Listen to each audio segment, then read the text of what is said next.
오늘은 고집의 사슬을 부숴야 합니다 라는 말씀을 통해 함께 하나님의 은혜의 말씀을 나누기 원합니다.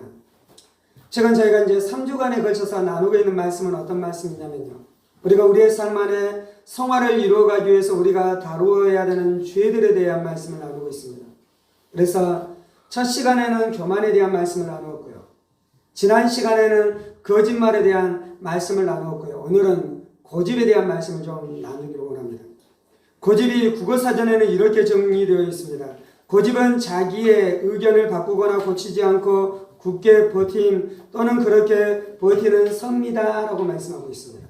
고집이 무엇이다라고요? 고집은 자신의 의견을 바꾸지 않고 그 의견을 지속적으로 버티는 것이든지 아니면 그러한 성향과 그러한 성미가 자신 안에 있는 것이 고집이다 라고 말씀하는 것이죠. 우리가 보통 알고 있는 고집은 어떤 고집입니까? 아이들이 고집을 피우는 것이죠. 4살이나 5살이나 6살이 되면 아이들이 고집을 피우기 시작합니다. 그래서 옛날 어른들이 어떠한 말을 많이 했습니까? 고집을 꺾어줘야 된다. 아이들 안에 자기의 생각이 있습니다. 자신의 의지가 있습니다. 자신의 고집이 있습니다.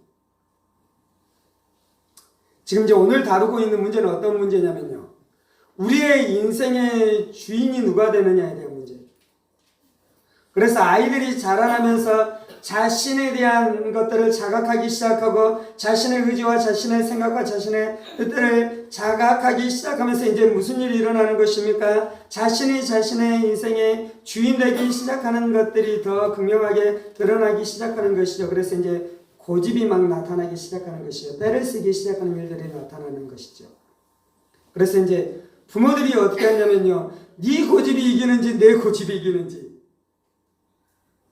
네 의지가 이기는지 내 의지가 이기는지에 대해서 무엇인가 하면서 이제 어떻게 해야 된다고요? 그 아이의 고집을 꺾어주면 아이가 유순해지고 아이가 순종적인 아이가 된다라고 이야기하는 것이죠. 그래서 어른들이 아이들의 고집을 꺾어야 된다는 말을 종종 하게 되었습니다. 이제 우리가 그 어린 시절들을 다 지나왔잖아요. 그래서 이제 우리의 고집이 다 꺾이고 우리에게 더 이상 고집에 문제가 없는 것입니까? 오늘 읽었었던 로마서 2장에는 어린아이들의 고집을 이야기하는 것이 아니라 모든 인류 안에 있는 고집에 대해서 이야기하고 있는 것입니다. 고집은 그렇게 꺾여지는 것이 아닙니다. 그리고 고집은 비단 아이들만의 문제는 아닌 것입니다. 여러분이 여러분의 남편의 고집 때문에 고통당하고 계시잖아요. 여러분이 여러분의 아내가 피우는 그 고집 때문에 고통을 겪고 있잖아요. 황혼이혼이 많이 나타나잖아요. 황혼이혼이 왜 나타나는 것입니까? 오늘 주제로 이야기하자면 배우자가 피우는 고집을 내가 지금까지 참고 버텨왔는데 더 이상 내가 배우자의 고집에 대해서 내가 이제 더 이상 용납하고 그런 고집을 피우는 그것을 보면서 내가 더 이상 살아가지 않겠다라는 마음으로 이제 황혼이혼이 나타나는 일들이 나타나는 거잖아요. 그래서 고집은 아이들의 문제가 아니고요, 모든 인류 우리 안에 있는 중대한 문제인 것입니다. 국어사전의 정의라는 고집은 그랬는데요, 성경에서의 고집의 정의는 무엇입니까? 그것은 무엇이냐면요, 우리가 하나님의 뜻에 순종하지 아니하고 내 뜻과 내 생각을 밀어붙이고 그것을 고수하면서 살아가는 것이나 그러한 성미가 바로 고집이다 라고 말씀하는 것입니다. 제가 이제 3주간에 걸쳐서 교만을 다루고 거짓말을 다루고 고집을 다뤄가고 있잖아요. 제가 젊은 시절에는 그것에 대해서 잘 알지 못했는데요, 이제 나이가 50대로 들어가면서 제 또래의 사람들이 지도자가 되기 시작하잖아요. 어떠한 영향 안에서 이제 영향력을 발휘하기도 하며 그의 삶 안에 여러 가지 좋은 일들이 나타나기도 하고 때때로 어떤 사람들 안에는 그의 삶 안에 수많은 어려운 일들이 나타나기도 하는 것이죠. 그러면서 이제 내가 이전에 이 어렴풋이 알았었던 것들에 대해서 알아가기 시작하는데요, 예를 들자면 그의 삶 안에 교만과 거짓말과 고집의 문제가 꺾이지 않았었을 때 그가 살아가는 삶의 자리 안에 어떠한 죄의 영향력, 어둠의 영향력으로 말미암아 그가 하나님의 축복을 누리지 못하고 이 죄의 저주 안에 살아가는 것들이 이제 보이기 시작하는 것이죠. 고집도 마찬가지인 것입니다. 우리의 삶 안에 고집의 문제를 해결하지 않으면 하나님이 주시는 은혜와 축복과 복락으로 들어갈 수 없는 것입니다. 몇 해 전에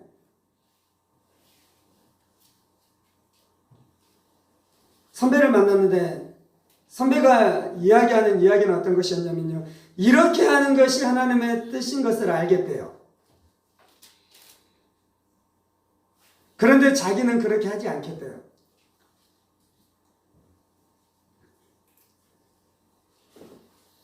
형이잖아요. 선배잖아요. 아, 형님 그러셔요. 그러고 넘어갔는데 제 마음 안에 어떤 마음이 있었냐면요. 주먹을 들어가고 머리를 한번 굴밤을 한번 세게 팍 먹이고 싶은 마음이 들었어요. 야, 나는 하나님의 뜻이 무엇인지 아직 잘 모르겠어. 이것을 해야 되는지에 대한 마음도 있는데 내 마음 안에 두려움도 있고 믿음도 들지 않고 무엇인가 혼란 안에 있어. 그래서 지금 너무 혼돈스럽고 그래서 기도하는 중이야.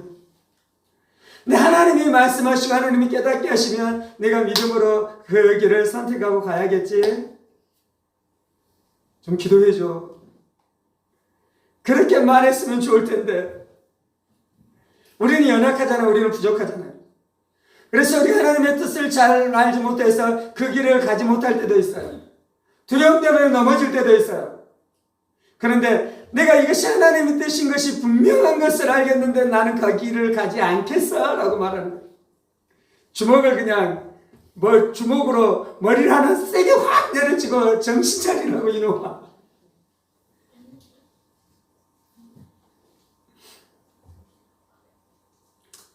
그게 수년 전 일이잖아요. 하나님의 뜻이 어떻게 또 말씀하고 계시는지는 모르겠는데요. 아직 분명히 하나님의 뜻이 이것이다라고 말했었던 그 길을 아직도 가고 있지 않아요. 이제 제가 무엇을 나누고 있는 거냐면요. 그것이 한 5년 정도, 한 3, 4년 정도 시간이 지났잖아요. 그리고 이렇게 한 또 한 3, 4년의 시간을 지나갈 수 있잖아요. 그렇게 10년이 지나가는 것들을 저의 삶이나 저의 주변의 삶 안에서도 수도 없이 보고 있다는 것입니다. 10년을 그렇게 고집을 피우면 무슨 일이 일어나겠습니까? 20년을 그렇게 고집을 피우면 무슨 일이 일어나겠습니까? 성경 안에서는 하나님의 뜻에 대해서 대항하고 하나님의 뜻에 대해서 고집을 피우는 일들이 수도 없이 일어나는 것입니다. 사람들이 하나님의 뜻을 향해 거역하고 하나님의 뜻에 반대 안에서 고집스럽게 밀고 나아가는 일들이 나타나는 것이잖아요. 고집이 왜 무서운 것이냐면요. 오늘은 이제 고집을 다루는데 우리가 우리의 자녀들에게도 고집이 있다고 생각하고 그리고 가감의 이 고집이 대단한 것이 아니라고 생각하는데 지금 우리는 음란 때문에 무너질 것을 알고 있어요. 우리가 살인을 하면 무너질 것에 대해서 알고 있어요. 그런데 이제 우리는 무엇을 알고 있지 못하냐면요. 내가 고집을 피우면 무너지는 것에 대해서 알지 못하고 있는 것입니다. 고집을 피워도 무너지는 것이고 고집을 피워도 그 무너짐이 심각한 것입니다. 로마서 2장 5절에는 이렇게 말씀하잖아요. 다만 네 고집과 회개하지 아니한 마음을 따라 진노의 날 곧 하나님의 의로우신 심판이 나타나시는 그날에 임할 진노를 네게 쌓는도다. 물론 이것은 고집을 피우면서 예수님을 믿지 않고 하나님 앞에 순종하지 않음으로 말미암아 결국은 심판을 받게 되는 그 고집에 대해서 말씀하고 있는 것인데 세상 안에서 그런 고집을 피우는 사람이 많이 있을 뿐만 아니라 기독교인들도 우리들도 이 정도의 고집은 아닐지라도 고집 때문에 무너지는 일들이 언제나 존재하는 것이죠. 고집이 왜 무섭냐면요. 이 고집이 악한 사탄 마귀가 타락해 있었을 때 그 안에 있었던 요소인 것이에요. 하나님의 뜻에 대항하고 하나님의 뜻을 거부하면서 자신의 뜻과 자신의 의지를 관철하는 것이 마귀의 타락 사건인 것이에요. 이 땅 안에서는 의지와 의지가 격돌합니다. 생각과 생각이 격돌합니다. 물론 우리는 우리의 의지와 우리의 생각을 가지고 살아가야 됩니다. 그런데 하나님과 우리의 관계 안에서는 무슨 일이 일어나야 되냐면요, 우리가 하나님 앞에 순종해야 돼요. 우리가 하나님 앞에서는 우리의 고집을 피우면 안 돼요. 하나님 앞에서 우리의 고집을 피우고 우리의 고집을 세우고 우리의 의지를 세우겠다라는 것, 그것이 타락인 것이에요. 우리의 아이들이 고집을 피우는 그 영역 안에서는 그 죄로 말미암은 타락의 요소가 드러나는 것입니다. 여러분의 남편과 여러분의 아내가 고집스럽게 행함으로 말미암아 여러분의 가정 안에 어둠의 그림자가 있는 것은 죄와 타락의 요소인 것입니다. 아버지가 고집을 피우면서 깽판을 놓으면 가정 안에 무슨 일이 일어납니까? 가정이 지옥이 되는 것이잖아요. 아내가 고집을 피우면서 깽판을 치면 가정 안에 무슨 일이 일어나는 것입니까? 가정이 지옥이 되는 것이잖아요. 그래서 마귀는 어떻게 우리의 인생을 파괴시키고 우리의 가정과 우리의 공동체를 파괴시키냐면요, 우리 안에는 이 고집이라는 이것을 움켜쥐면서 그렇게 하는 일들이 나타나는 것입니다. 사무엘상 15장 23절에는 이렇게 말씀합니다. 이는 거역하는 것은 점치는 죄와 같고 완고한 것은 사신 우상에게 절하는 죄와 같음이라. 왕이 여호와의 말씀을 버렸으므로 여호와께서도 왕을 버려 왕이 되지 못하게 하셨나이다 라고 말씀합니다. 이거는 사울에게 하는 말씀인데요. 사울이 하나님 앞에 불순종했잖아요. 하나님의 뜻을 거역하고 자신의 고집대로 행했잖아요. 이는 거역하는 것은 점치는 죄와 같고 완고한 것은 사신 우상에게 절하는 죄와 같음이라 라고 말씀하잖아요. 거역하는 것이 고집을 피우는 것이에요. 완고한 것이 고집을 피우는 것이에요. 그런데 이 죄는 무슨 죄와 같다고 말하냐면요, 우상 숭배하는 죄와 같다라고 말하는 것이에요. 고집을 피우는 것이 우상 숭배래요. 고집을 피우는 것이 거짓 종교를 따라가는 것과 같은 죄다라고 말씀하는 것이 왜 그렇습니까? 우상 숭배는 어떤 것이냐면요, 하나님을 나의 하나님으로 섬기지 아니하고 귀신을 나의 하나님으로 섬기는 것입니다. 고집은 어떤 것이냐면요, 하나님을 나의 하나님으로 섬기지 않고 내 자신이 하나님이 되는 것이요. 그래서 그 고집을 피우는 것, 완고한 것, 불순종하는 것, 거역하는 것, 그것이 우상 숭배의 죄와 같은 죄다라고 분명하게 우리 가운데 말씀해주고 있는 것입니다. 고집이 위험한데요, 고집을 피우면 마귀가 그 고집을 비집고 들어와 우리의 삶을 다스립니다. 창세기 3장 안에 일어난 사건이 그 사건인 것입니다. 사무엘상 15장에 사울이 완고하고 고집을 피우기 시작하자 그 안에 무슨 일이 일어나기 시작합니까? 이제 귀신이 그의 고집을 피우는 영역만큼 그의 영향력을 끼치기 시작함으로 말미암아 사울의 인생과 사울의 생각과 사울의 감정을 야금야금 잠식해 들어오는 일들이 나타나기 시작하잖아요. 고집은 우리의 삶 안에 고집을 피우면 마귀가 우리의 삶 안에 영향력을 끼치기 시작하고요. 그래서 위험한 것이고요. 두 번째는 고집을 피우면 공동체가 무너집니다. 아까 나눈 것처럼 아버지가 고집을 피우면 가정이 무너지는 것이에요. 가정이.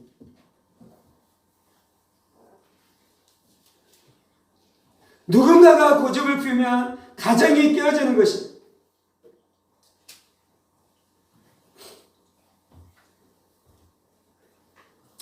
우리가 진리를 알아갈 때는 통점적으로 통합해서 통합적으로 진리를 알아가야 되는 측면이 있는데요. 오늘 나누는 것은 고집을 피우는 것이에요. 그런데 이제 반대편의 진리가 있어요. 그건 뭐냐면 권력을 남용하는 것이에요. 권력을 남용하는 것. 어떤 사람이 막 권력을 남용합니다. 그러면 그때 우리가 어떻게 해야 됩니까? 고대에서 순종해야 됩니까? 말아야 됩니까? 유순해야 됩니까? 말아야 됩니까? 이제 한국 기독교 안에 진리가 치우쳤었던 적이 있어요. 그건 어떤 거냐면 독재자들이 막 권력을 남용하기 시작합니다. 그런데 한국 기독교는 어떻게 했습니까? 그 권위에 너희가 순종하고 권위에 복종하라라는 가르침만 가르쳤어요. 그래서 무엇인가 나가서 투쟁을 하고 데모를 하는 것이 비성경적이다라는 것만 가르쳤어요. 그러면서 한국 기독교가 무엇인가 잘못된 이 중심을 잃어버렸는데 그것은 무엇이냐면 독재자의 부역자가 된 것이에요. 순종해라는 진리만 있는 것이 아니고요. 권력을 남용하면 안 된다는 진리가 있어요. 그래서 독재자들이 무엇인가 인권을 유린할 때는 어떻게 이야기했습니까? 권력을 남용하지 마십시오라는 목소리를 교회가 말하기 시작해야 되는 것이죠. 오늘은 이제 권력을 남용하지 말라는 진리를 나누는 시간은 아니에요.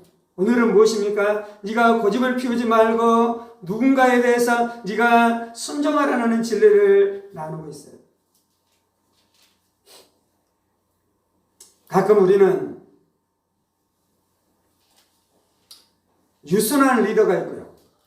그리고 그 멤버 중에 어떤 사람이 있냐면 고집스러운 멤버가 있어요. 그러면 어떻게 됩니까? 공동체가 깨어지는 것이. 내가 직장 안에서의 부장이에요. 부장 밑에가 과장인가요? 내가 부장이에요. 나 유순해요. 내가 과장이 있어요. 과장이 고집이 세요. 밥 먹으러 갈 때 이 과장의 고집으로 다 메뉴가 결정돼요. 이 메뉴가 결정되는 것으로 말미암아 우리가 당하는 피해는 저 큰 건 아니지만 예를 드는 거예요. 그러면 과장 밑에 있는 그 직원들이 고통을 당하잖아요. 그래서 고집스러운 것이 있는 것, 그 고집은 공동체를 깨트리는 일들이 나타나는 것입니다. 우리가 고집을 어떻게 다루면 좋겠습니까? 사람들은 고집의 문제를 어떻게 다뤄갑니까? 결론적으로는 사람들은 이 고집의 문제를 다룰 수 없어요. 제가 설교를 쭉 해오고 있잖아요. 이 고집이 무엇인지. 사람이 죄의 문제를 다룰 수 있습니까? 스스로? 죄의 문제를 다룰 수 없는 거잖아요. 그래서 사람들은 고집의 문제를 다룰 수 없어요. 아이들에게 고집을 꺾어주면 고집의 문제가 다루어지는 것입니까? 우리나라는 우리 자녀들 안에 있는 고집의 문제를 꺾는 방법으로 해서 고집의 문제를 다루려고 했는데요. 그렇게 다루는 방식은 실패했어요. 왜냐하면 제가 이제 율법주의에 대한 선교를 했잖아요. 우리 조상들이 고집의 문제를 다루었었던 것은 성경적으로 이야기하자면 율법주의적인 힘으로 고집을 꺾으려고 한 거예요. 율법은 좋은 것입니다. 그런데 율법주의는 성경적인 것이 아니에요. 오늘은 이제 율법주의를 설교하는 날은 아니지만 자녀들을 부모가 가지고 있는 더 큰 권위와 권력으로 그 마음 안에 있는 의지를 꺾어주면 무슨 일이 일어납니까? 율법주의를 통해 맺는 열매와 똑같아요. 그럴 때 무슨 일이 일어나냐면 아이들 안에 두려움이 생겨요. 두려움. 그리고 아이들이 이제 부모에 대해서 어떠한 느낌을 갖습니까? 아버지가 엄한 아버지에 대한 느낌이 있기 때문에 아버지와 자녀들의 관계가 멀어지는 것이, 친밀함이 사라진다는 것이.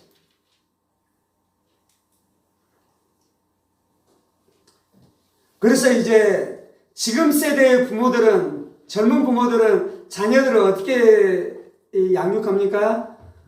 율법주의로 자녀들의 고집을 해결하는 것이 불가능하다는 것을 어느 정도 깨닫고 눈치챘잖아요.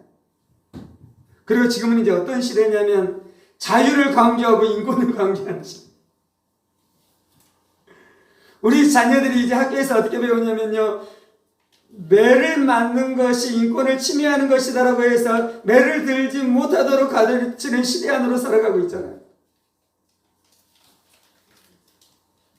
이 방법은 성공한 것입니까? 이 방법을 통해서 무슨 일이 일어나냐면 망나니들이 양산되잖아요. 인간은 절대로 이 고집의 문제를 다룰 수 없습니다. 그래서 예수님이 오신 것이에요.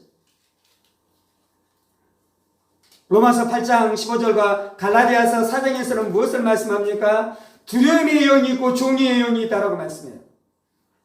그리고 아들의 영이 있다라고 말씀해요. 율법주의를 통해서 우리 안에 심겨지는 것은 두려움의 영뿐인 것이에요.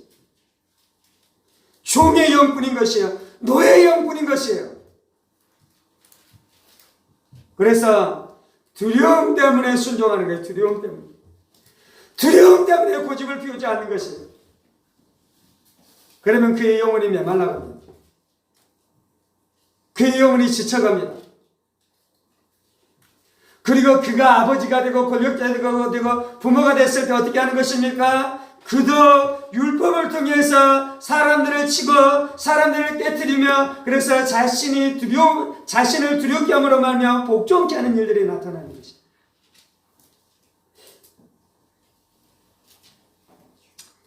자유를 주는 것도 아니잖아요. 거듭날 때 우리 안에 아들의 영이 오는 줄 믿습니다. 아들의 영이 오는 것은 사랑함으로 복종하는 것이요. 하나님이 우리에게 원하는 것은 우리의 고집이 어떻게 꺾이기를 원하냐면요, 내가 하나님을 사랑해서 하나님 앞에 복종하는 것으로 내 고집이 꺾이기를 원하는 것입니다. 자녀들의 고집이 어떻게 꺾이는 것입니까? 부모가 나를 위해서 고생하고 고통 가운데 고난당하면서 살아가는 것을 깨달을 때 자녀의 고집이 꺾여서 부모에게 순종하잖아요. 비슷한 것이에요. 하나님은 우리에게 고집을 어떻게 꺾게 하시냐면요, 하나님이 우리를 사랑하셔서 독생자 예수를 우리 가운데 내어주신 그 하나님의 사랑을 깨닫는 것, 그것이 아들의 영을 받는 것이요. 그것이 아들의 영. 하나님 우리의 자녀들 안에 하나님의 사랑을 깨닫게 되어주는 은혜가 나타나기를 소원합니다. 저들이 예수 그리스도의 십자가의 복음을 깨닫게 되어주는 역사가 나타나기를 소망합니다. 그래야지 고집에서 자유케 되는 거지. 여러분의 남편과 여러분의 아내의 고집이 꺾이는 것은 예수 십자가의 사랑을 알 때 꺾이는 것이에요. 더 이상 두려움의 영, 종의 영, 노예의 영 안에서 살아가는 것이 아니라 아들의 영을 받아, 자녀의 영을 받아, 성령을 받아 성령으로 충만해져 성령으로 살아가게 될 때에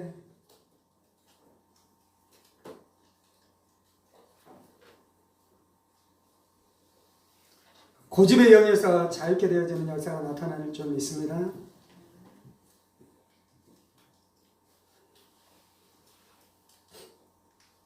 젊은 남편과 아내들은 두렵잖아요. 내 남편과 내 아내가 늙어서까지 고집을 피우며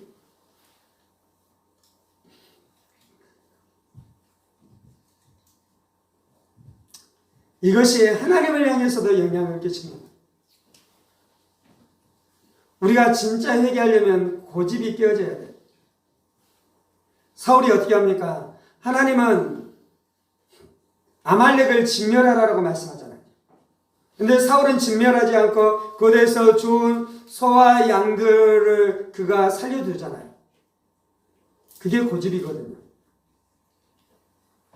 그리고 사무엘이 와서 그것을 책망하자 뭐라고 말합니까? 고집이 없었으면 자신이 죄를 지었어도 그 지은 죄를 회개했을 거예요.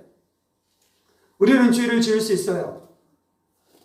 그런데 죄를 짓고 나서 회개하지 살아요. 근데 그 마음 안에 고집이 들어차 있자 사울이 어떻게 합니까? 고집을 피우잖아요. 그거 내가 내 욕심으로 이거 취한 거 아니에요. 나 예배 드리려고 그렇게 했어요. 변명하잖아요. 왜 변명하냐면요. 고집이 있어서 그래요. 고집. 이놈의 고집이 변명하게.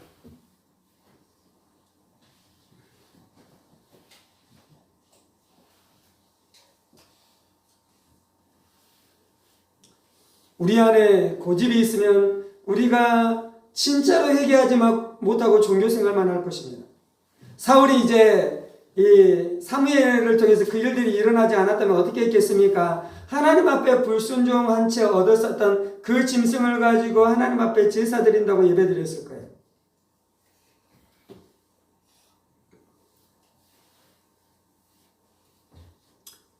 세상 안에 이건 어떤 것과 똑같냐면요. 세상 안에서 순종해야 되는데 순종하지 않고 고집을 피우면서 이제 주일날 와서 주님 앞에 예배 드리는 것과 똑같은 것이에요. 그러면 주일날 예배를 드리면서도 자신이 삶의 자리에서 지었었던 죄를 회개해야 되는데 그 죄가 회개가 안 돼요. 절대로.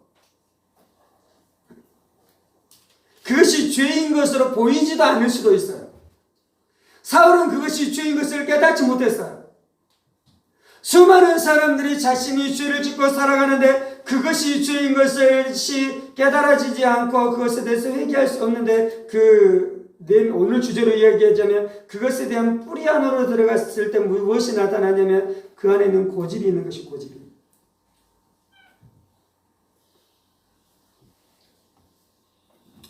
예수님은 어떻게 하셨습니까? 예수님은 순종하셨어요.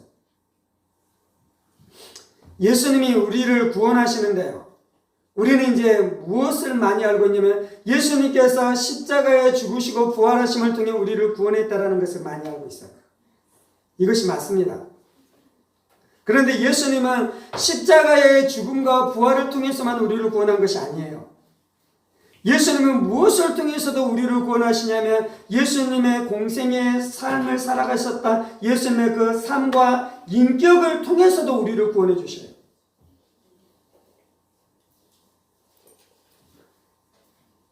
히브리서 5장 8절에서는 이렇게 말씀합니다. 그가 아들이시라도 받으신 고난으로 순종함을 배워서.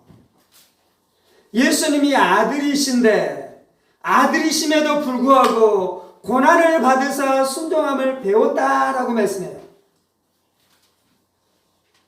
예수님의 삶 안에는 늘 순종이 있었습니다.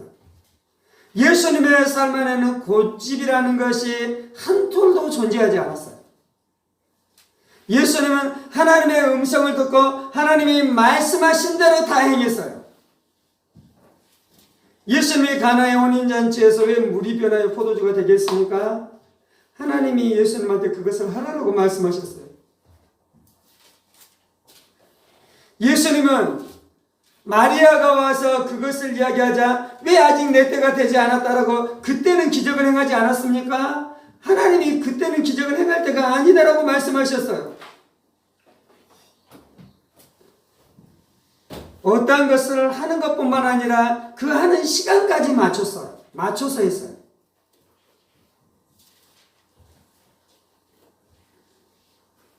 심지어 예수님은 어떻게 하십니까?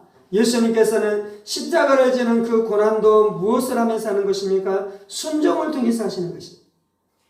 그래서 예수님의 십자가와 부활뿐만 아니라 예수님의 인격과 공생의 삶도 우리의 구원이 된다는 것은 무엇이냐면 우리의 고집은 어떻게 꺾이냐면요. 예수님의 순종이라는 그 예수님의 인격과 예수님의 삶을 우리가 먹을 때에 그 고집이 꺾이기 시작하는 것입니다. 아멘. 그때 우리의 삶 안에 승리의 삶이 펼쳐질 것입니다. 그때 우리의 삶 안에 형통의 삶이 펼쳐질 것입니다. 그때 우리의 삶 안에 하나님의 축복의 삶이 펼쳐질 것입니다. 지금은 자유를 중시하는 시대예요. 그런데 한 100년 전에는 무엇을 중시하는 시대였습니까? 복종을 중시하는 시대였잖아요. 어떤 면에서는 자유를 중시하고 인권을 중시하는 것도 성경 안에 있어요. 그것도 성경 안에 있는 진리예요. 그런데 이제 문제는 인간이 이 진리를 정확하게 적용하는 것이 쉽지 않다는 것이에요. 아까 이제 제가 설교에서 나눴었던 것처럼 권위를 남용하는 것도 있고 그 다음에 고집을 피우는 것도 있다 그러잖아요. 이 두 가지가 다 진리예요. 그런데 이제 무슨 일이 일어나야 되냐면 어떠한 사람과 어떠한 사건 안에 있을 때 이 두 가지의 진리를 가지고 잘 적용하고 잘 그것을 해석하는 일들이 일어나야 되는데요. 타락한 인간들은 그렇게 하는 것이 쉽지가 않아요. 그래서 고집을 피우지 말라는 진리를 통해 어떻게 하냐면요. 권력을 남용하고 싶은 사람들이 그것을 가지고 사람들을 오히려 압제하는 것입니다. 이해가 되셨나요? 그래서 우리가 성령 안에 있고 진리 안에 있고 내가 손해보기로 결정하지 않으면 진리를 가지고도 우리는 그것을 오용해요. 진리를 가지고도 우리는 거짓으로 사용해요. 근데 이제 지금 우리는 지금 어떤 시대냐면 자유와 인권이 중요한 시대를 살아가고 있기 때문에 우리가 순종하고 고집을 피우지 않는다라는 이 진리를 적용하는 것이 쉽지가 않아요. 수도원 운동 안에 일어났었던 수도원 운동에서 중요한 가르침 중에 하나는 무엇이냐면 복종이에요. 복종.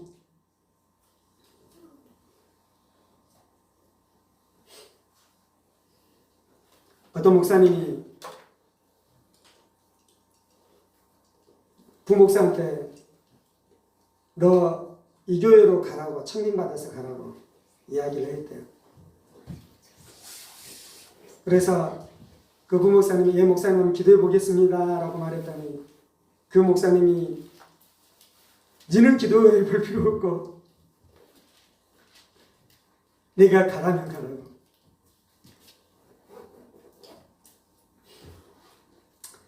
수도원 안에 그러한 느낌들이 있었거든요. 무조건 복종. 무조건 복종. 물론 이제 너는 기도해 볼 필요 없고 네가 가라면 가라라고 말했었던 것 안에서 지금 무조건 복종일지 권력 남용일지 저는 후자의 가능성도 있다고 생각해요. 그분이. 지도자가 권력을 남용하는 것입니다. 너는 기도해 볼 필요 없고 내가 하나님 앞에 응답받았으니 너는 가라고.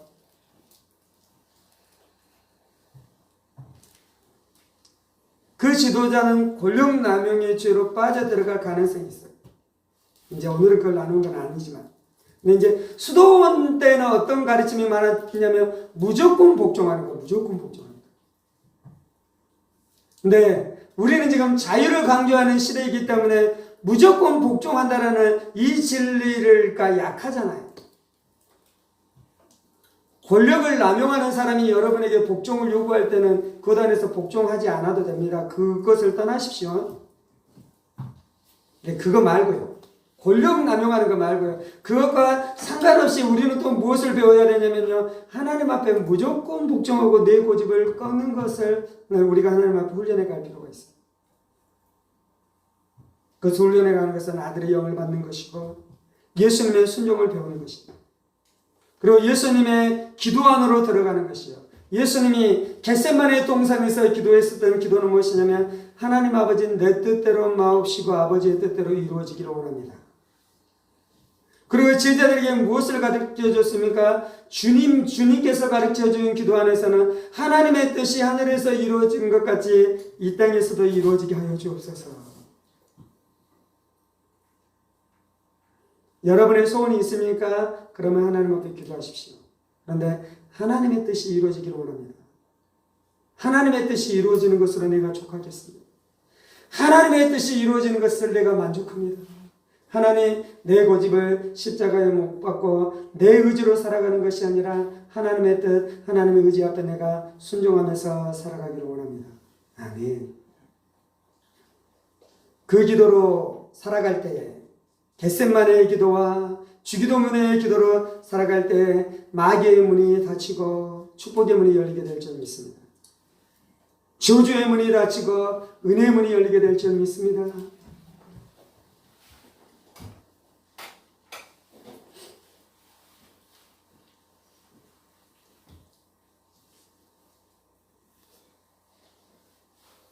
좋은 남편감은 이 말을 하기에 부끄럽네요. 좋은 남편감은 주님 앞에서 고집이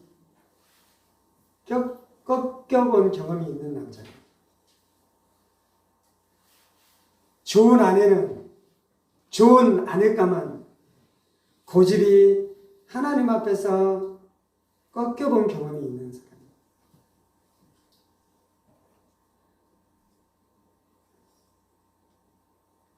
우리 아들, 딸들은 형제 때문에, 자매 때문에 고통당하고 아파하고 억울한 시간들을 지나갈 때가 있죠. 억울해요. 하나님이 그것을 통해 내 고집이 하나님 앞에 순종하고 복종하는 삶으로 우리를 이끌어 가시고 훈련해 가시는 줄 믿습니다. 그래서 여러분의 형제를 주신 것을 인해 감사하십시다. 하나님 나에게 형제를 주신 것을 인해 감사합니다. 하나님 나에게 누구를 주신 것을 인해 감사합니다. 하나님 나를 첫째로 태어나게 하신 것을 감사합니다. 둘째로 태어나게 하신 것을 인해 감사합니다. 막내로 태어나게 하신 것을 인해 감사합니다. 그리고 그곳에서 지지고 볶고 싸우고 그러는 시간들을 통해 내 고집이 다루어지게 하시고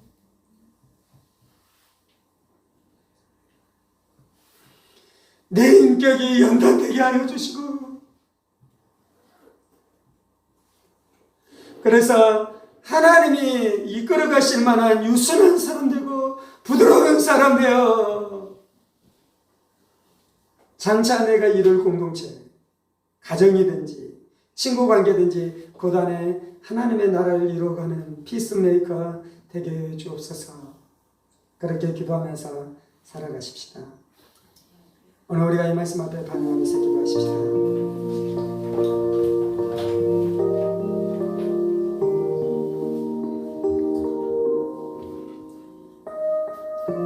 살아계신 하나님, 우리 안에 있는 고집이 작은 문제가 아닌 것을 기억하게 하여 주옵소서. 이 고집이 우리의 삶의 자리 안에서 문제를 일으킬 뿐만 아니라 하나님과의 관계 안에서도 심각한 문제를 일으켜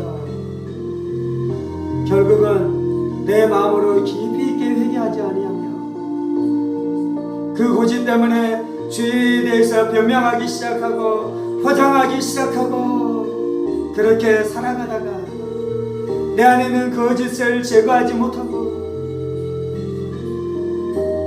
성화를 이루지 못하고 그래서 하나님 앞에 심판당하며 하나님 앞에 책망당하는 그러한 일들이 일어나는 어리석은 인생 되지 않게 하여 주옵소서.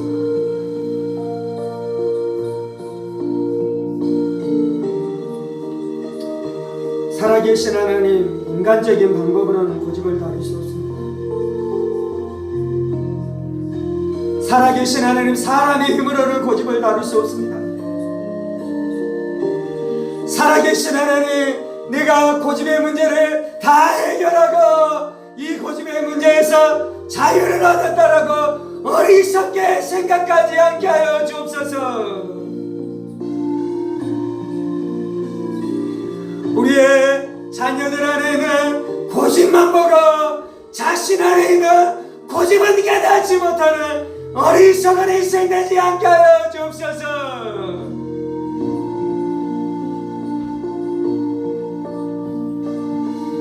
아버지, 어른들도 동일하게 고집의 문제 안에서 무너져가고 있으며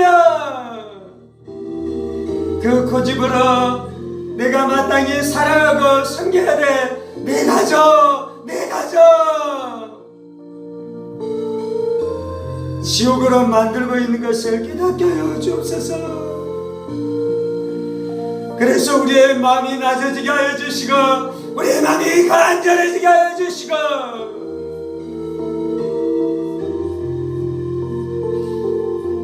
아버지, 우리의 고집이 깨어지게 하여 주옵소서. 그러지 않으면 내가 마귀의 종노를 하는 것입니다.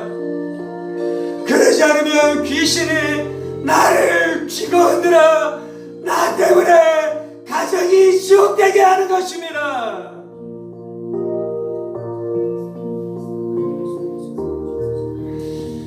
주여, 고집 피웠었던 주를 얘기합니다. 고집 피운 주를 얘기합니다.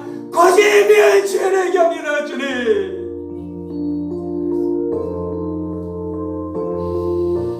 주는 권력을 남용한 주를 얘기합니다. 권력을 남용한 주를 얘기합니다. 고집을 피우는 사람이 멤버로 있다가 그가 권력자가 되면 그는 이제 권력을 남용할 것입니다. 고집을 피우는 자가 멤버로 있다가 그가 최상의 권력자가 되면 그는 이제 권력을 남용할 것입니다. 그거는 진짜 무서운 것입니다. 그거는 진짜 무서운 것입니다. 그거는 진짜 무서운 것입니다.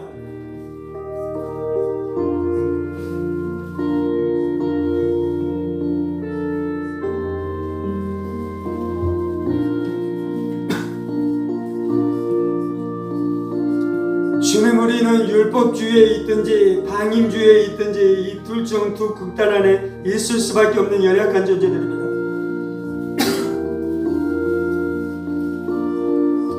하나님, 우리 안에 있는 고집의 문제를 성경적으로 진리로 다루어 주옵소서.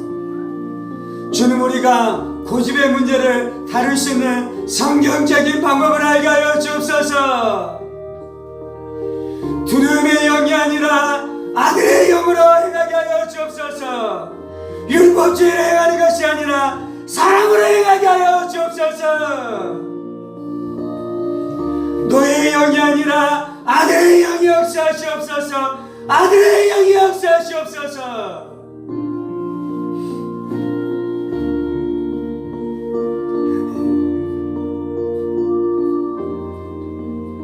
주님, 우리가 부모를 사랑함으로 우리의 고집을 꺾고 순종하게 하여 주옵소서.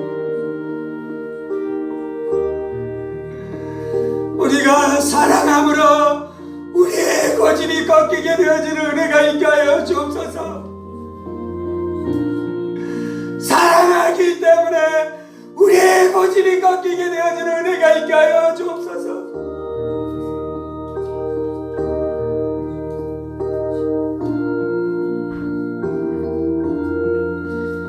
그렇게 고집이 꺾여야 돼요. 사랑함으로, 존경함으로, 공경함으로,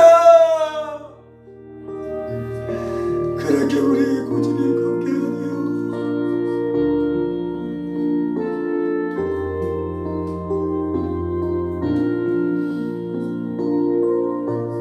아버지,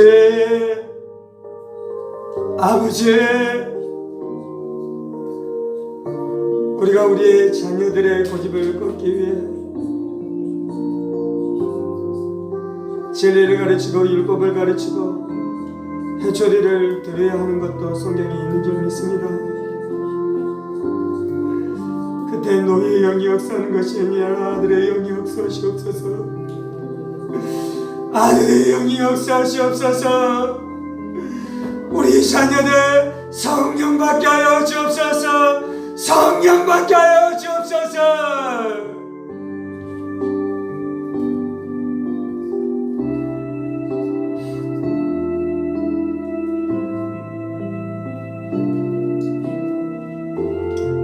주님, 어릴 때부터 우리가 우리 마음 안에 두려움으로 묶여있는 모든 영역들을 풀어주옵소서.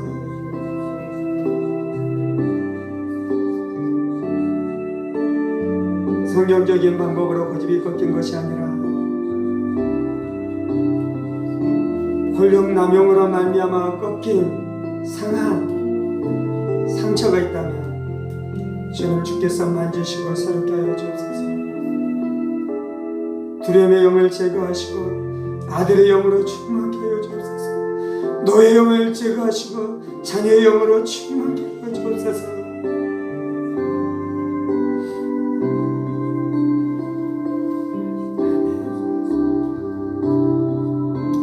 주님, 그래서 우리가 회개도 잘하게 하시고 내 잘못도 잘 인정하게 하시고 변명하지 않게 하여 주시고,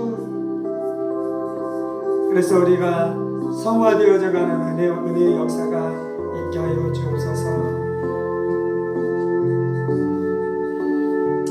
아들이신 예수님도 순종하셨습니다. 창조주이신 하나님이신 예수님도 성부 앞에 순종했습니다.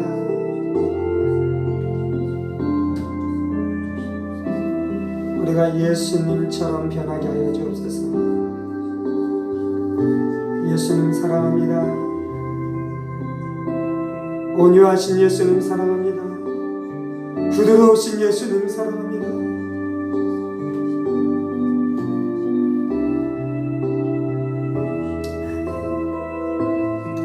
주님 감사합니다. 우리의 가정이 천국 가정 되게 하여 주옵소서.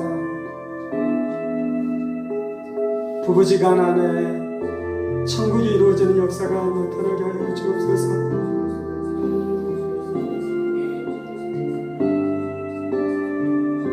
내 고집이 배우자를 얼마나 상하게 하고 있는 줄 깨닫는 은혜가 있게 하여 주옵소서.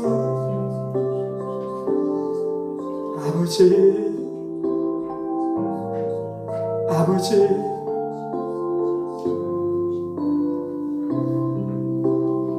배우자의 고집스러움으로 말미암아 고통당하고 아파하고 눈물을 흘리는 사랑하는 종들을 위로하여 주시고, 저들의 마음을 붙들어 주옵소서. 아버지, 우리가 마귀의 문을 닫게 하시고 축복의 문을 열게 하여 주옵소서. 우리가 저주의 문을 닫게 하시고 은혜의 문을 열게 하여 주옵소서.